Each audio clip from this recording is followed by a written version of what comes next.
От жараткан бир дан менен бир түндө бир айыл күйүп кетти. Кыйкырып жаткан үндөр, өрттөнүп жаткан үйлөр жүрөктү телип-телип көздөн жаш кетирди.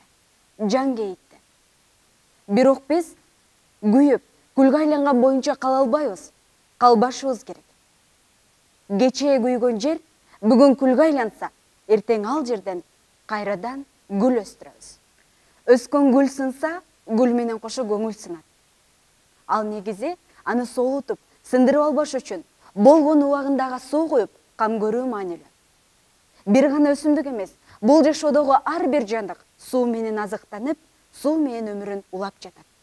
Демек, бул жашоонун булагы, өмүрдүн өзөгү бул суу. Ырас суу болгон соң, аны этияттап, сарамжалдап, ага аяр мамиле жасашыбыз зарыл да. Анткени суу баарыбызга керек.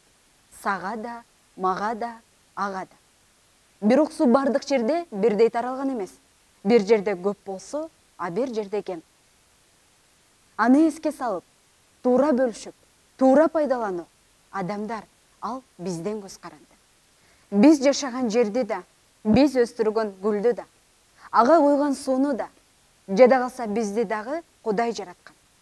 Бардыгына өмүрдү жараткан берген.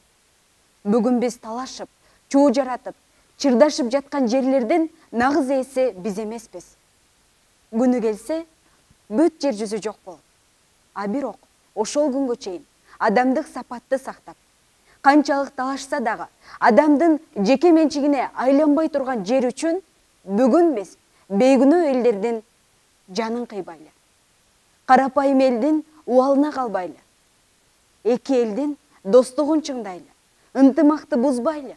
Бейпилдикти сактайлы. Бизге тынчтык керек.